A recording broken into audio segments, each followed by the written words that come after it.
जय माता दी। आज हम आपको बताएंगे रक्षा सूत्र बांधने से क्या फायदे मिलते हैं। अक्सर हम किसी भी धार्मिक कार्य में प्रवृत्त होते हैं तो रक्षा सूत्र बंधवाते हैं। इसके फायदे से हम अनजान रहते हैं, तो चलिए जानते हैं रक्षा सूत्र बंधवाने के क्या लाभ होते हैं। हिंदू धर्म से जुड़े लगभग लोग जानते होंगे कि इसमें किए गए प्रत्येक प्रकार के पूजा पाठ में रक्षा सूत्र बांधने का विधान प्रचलित है। सरल भाषा में रक्षा सूत्र को कलावा भी कहा जाता है, परंतु अक्सर कलावा बांधने को लेकर एक असमंजस देखने को मिलती है कि महिलाओं और पुरुषों को किस हाथ में कलावा बांधना चाहिए या फिर किस दिन कलावा बांधना शुभ होता है। वैसे तो अगर आप किसी धार्मिक कार्य में प्रवृत्त हैं तो आप किसी भी समय कलावा बंधवा सकते हैं। तो अगर आपके मन में भी इससे जुड़े ये प्रश्न है तो बताते हैं कि किस दिन शुभ होगा कलावा बांधना। सबसे पहले आपको बता दें कि कलावा बांधने के लिए मंगलवार और शनिवार सबसे शुभ दिन माने जाते हैं। इसे बांधने से सकारात्मक ऊर्जा भी मिलती है। और अगर बात की जाए कि किसे कौन से हाथ में कलावा पहनना चाहिए, तो पुरुषों और अविवाहित कन्याओं के दाएं हाथ पर और विवाहित स्त्री के बाएं हाथ पर कलावा बांधना चाहिए। कलावा बांधते समय याद रखें कि आपकी मुट्ठी बंधी होनी चाहिए। इसके अलावा बता दें कि कलावा को सिर्फ 3 बार ही लपेटना चाहिए। वैसे कलावा भी 2 तरह के होते हैं, एक 3 धागों वाला कलावा और एक 5 धागों वाला कलावा। 3 धागे वाले कलावे में लाल, पीला और हरा रंग होता है, वहीं 5 धागे वाले कलावे में लाल, पीला व हरे रंग के अलावा सफेद और नीले रंग का भी धागा होता है।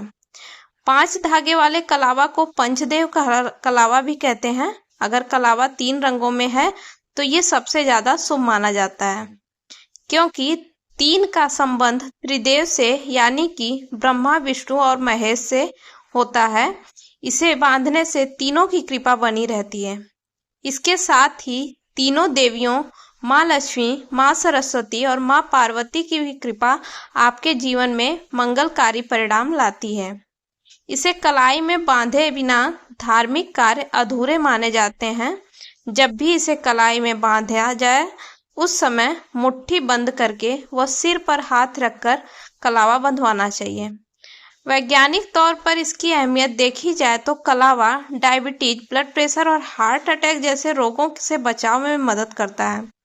एक बार बांधा हुआ कलावा 1 सप्ताह में बदल देना चाहिए।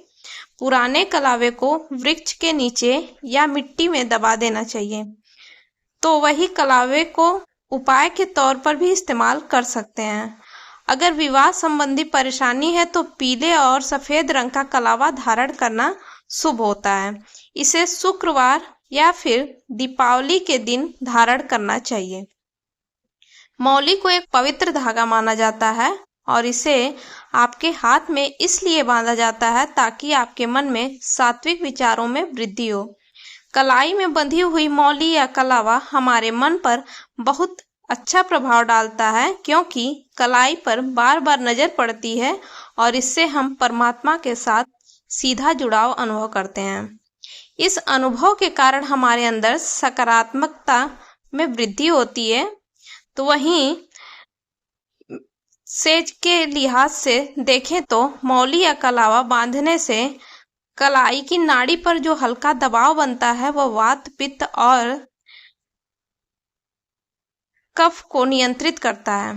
आयुर्वेद के अनुसार हमारे शरीर में कोई भी व्याधि वात, पित्त और कफ की स्थिति में समस्या होने के कारण उत्पन्न होती है।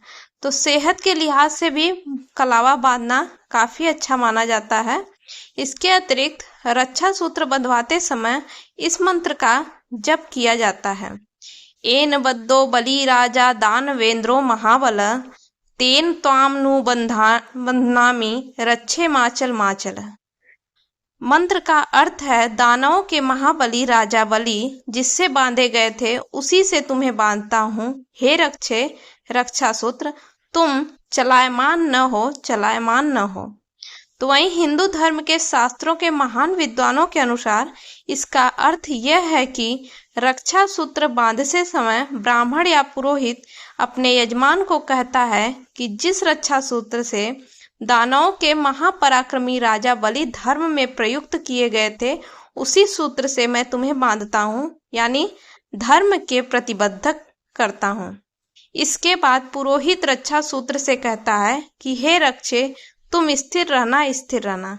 अतः इस प्रकार रक्षा सूत्र का उद्देश्य ब्राह्मणों द्वारा अपने यजमानों को धर्म के लिए प्रेरित एवं प्रयुक्त करना माना जाता है। तो रक्षा सूत्र बांध के हमें सकारात्मकता बनी रहती है हमारे अंदर। ये थे रक्षा सूत्र बांधने के फायदे।